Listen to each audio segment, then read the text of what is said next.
Eder, Mech, Pallister. Osservando l'ultima cena di Lilly non si può certo dire che fosse in forma. Strazio, è uno strazio. E dimmi tu se quello è il sistema per mangiare. E mandava giù questo boccone proprio veramente. Secondo te perché era in quelle condizioni? Avevano appena litigato probabilmente, prima di venire là e anche subito dopo. Hanno litigato. Io di quella cena lì mi ricordo solo che ho fatto con la GoPro quei video, veramente mi aveva preso la cosa. Non mi sono accorto forse di tensioni o di qualche problema. Io gli ho detto: guarda Liliana, Adriana e Enzo sono a piedi, noi abbiamo le biciclette in macchina, possiamo, magari tu ti siedi dietro, Adriana e Enzo li portiamo a casa.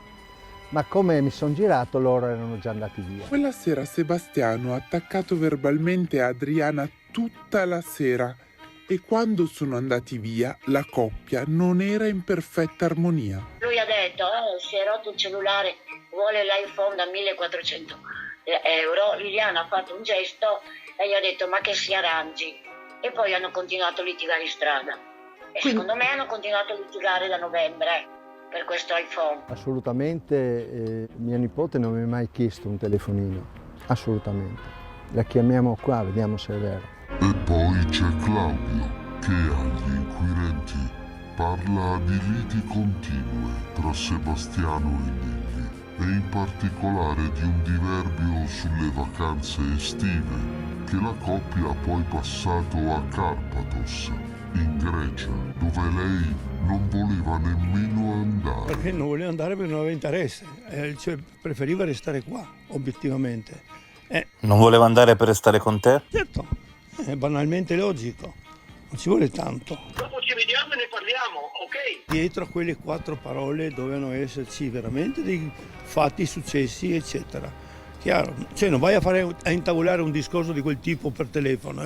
Sebastiano, quindi avevate litigato? Assolutamente no, non abbiamo mai litigato.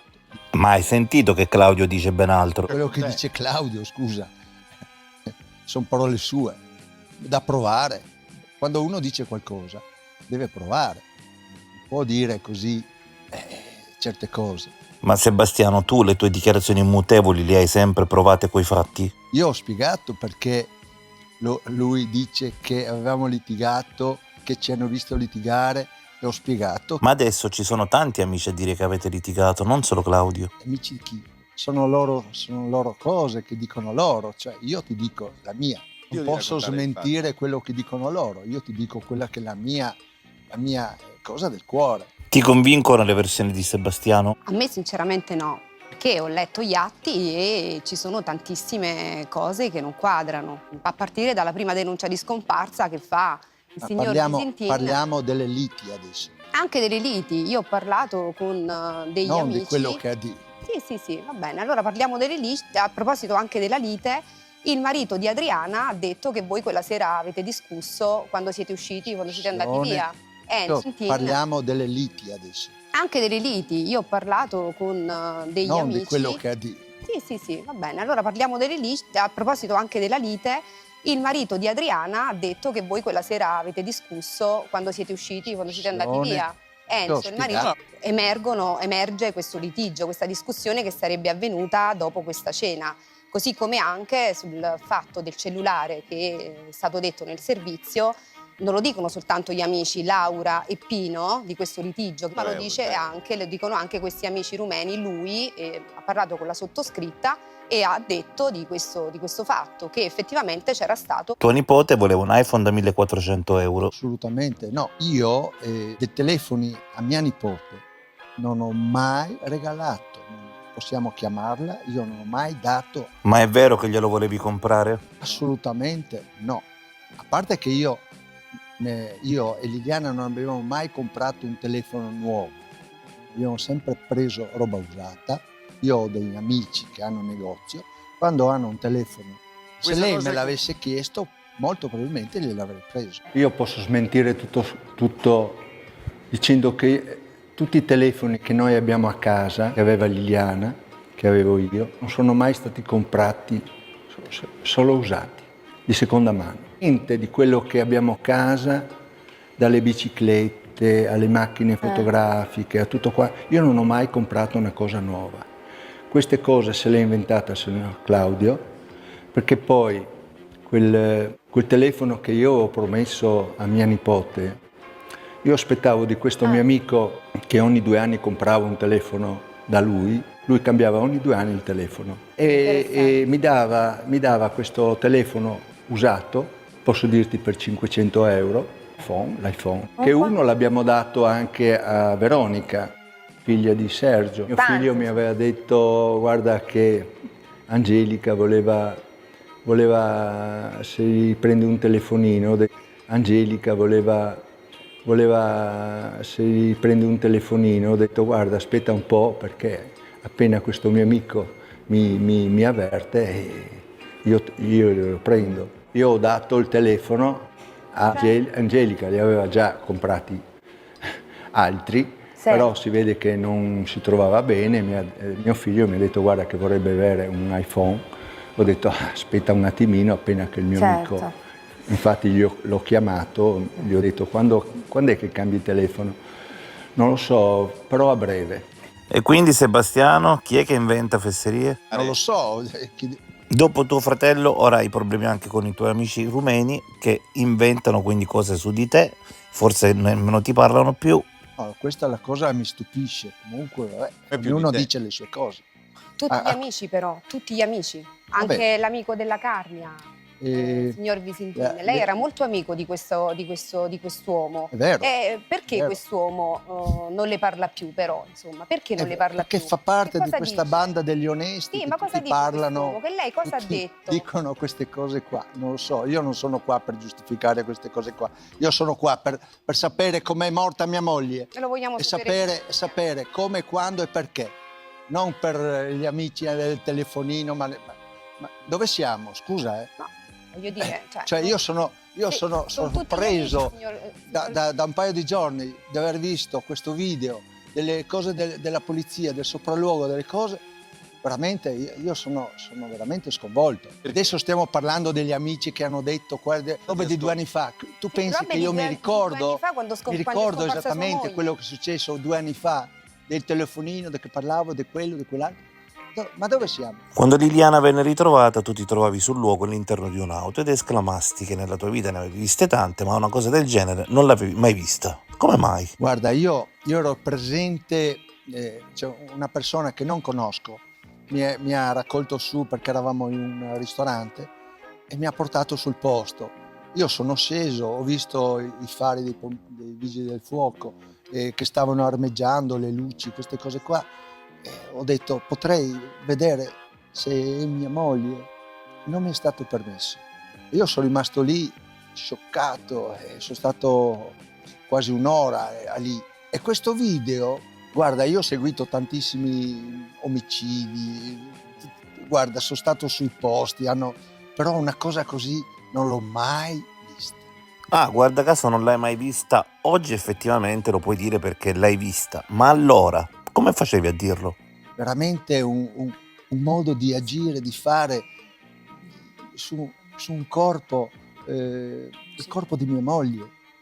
Cioè per me mi ha ferito dentro, guarda, veramente ferito dentro, tantissimo. Tutto ciò ora è nel fascicolo, ovviamente. Giustamente, per carità, sarà a chi di dovere analizzare e dare spiegazioni. E ritieni questo sia stato un atto di violenza nei tuoi confronti? Sì. Nello stesso cimitero di Liliana c'è sepolta una tua ex moglie. Palmira, e questa è lei. Il portachiavi di Claudio contiene le foto delle donne della sua vita.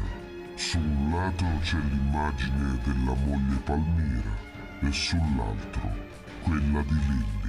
Io con lei stavo progettando una vacanza intorno a Pasqua, che era il suo compleanno, in Argentina, dove io ho una prima cugina, non ci sono mai andato. Mentre tu volevi andare, Sebastiano, in Brasile, dove Liliana avrebbe incontrato la sua grande amica Licia. Posso assicurarti che era felicissima, erano come 2 sorelle, si volevano bene, era una festa e loro insieme veramente erano felici. Felice in Brasile, però sarebbe stata felice anche con Claudio che l'avrebbe portata in Argentina. Ormai sono talmente abituato da queste esternazioni di questa persona che potrebbe dirmi che forse lui aveva un progetto di andare con Liliana sulla Luna.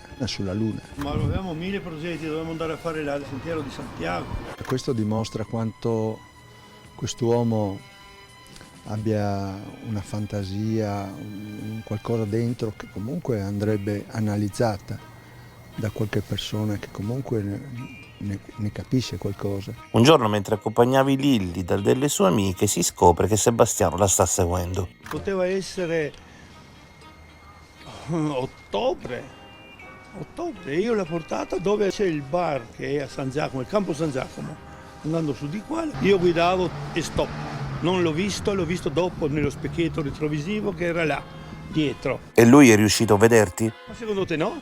Ma cosa fa a quell'ora in giro per via dell'Istria? Abbiamo visto l'altro giorno che anche Sergio racconta un episodio analogo. Loro erano dentro a fare la spesa al Famila e quando sono tornati fuori lui era fuori con la bicicletta che passava di là per caso. Era con Lucia, quella che anche erano fra di loro in bar e capita lui. Combinazione va sempre sul carso e capita al bar in città dove vai con. Cosa vuol dire questo? Vuol dire che ti seguo più spesso o no? Guarda, sono cose che si possono visualizzare subito sui tabulati telefonici, sulle celle, su queste cose qua. Se tu vedi dove è andata Liliana e se magari subito dopo vedi me, allora può essere vero, ma se no sono solo fantascienza. Sebastiano c'entra con la morte di Liliana? E in qualche maniera sì, quantomeno per fare il regista. Claudio avrebbe portato Liliana in Argentina. Ma guarda, tutte queste cose che sta dicendo lui, veramente, ascoltando, guardando di qua e di là, personalmente mi viene da ridere. Questo che dice lui, che Liliana non sarebbe mai andato via di casa da me, assolutamente.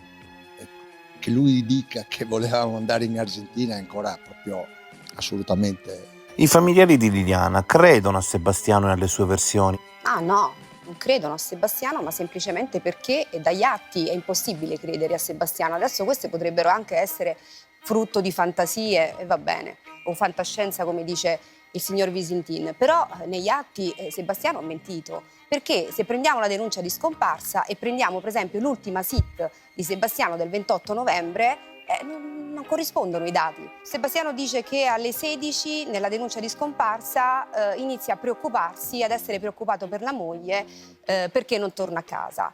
Poi invece nella SIT del 28 novembre Sebastiano dirà, tant'è che restano anche sia il procuratore che il PM, dirà che alle 21:15 ancora non era preoccupato. E effettivamente il PM dice: ma è curiosa questa cosa. Sebastiano eri preoccupato in 2 ore diverse, ma com'è possibile? Io questo ho risposto al PM quando sono stato sentito. Io ho detto: guardate, io delle prime 3 settimane ogni tanto dei flash, ogni tanto delle cose, ma ho un buio assoluto. Quindi nei primi giorni qualsiasi cosa tu dicessi non valeva perché non eri lucido. Questa allora è una tattica che potrebbe usare qualsiasi killer. Ad esempio potevi dire di aver ucciso Liliana e poi dire che non eri lucido e non sarebbe successo niente, avremmo scherzato. Certo. Qualcosa so io, cioè ricordo adesso, cioè, a distanza di tempo, ma in quei momenti là. Sebastiano, com'era il tuo Natale con Liliana? Ma noi avevamo un nostro modo di vivere il Natale molto intimo, molto nostro. Fino a che era viva la mamma si passava, siamo stati molte volte a casa dei nostri amici particolari, non certamente questi amici di questa favola che sta andando avanti, ma avevamo dei nostri, non avevamo solo questi amici, avevamo degli amici. Ehi, non dimenticare di iscriverti a questo canale.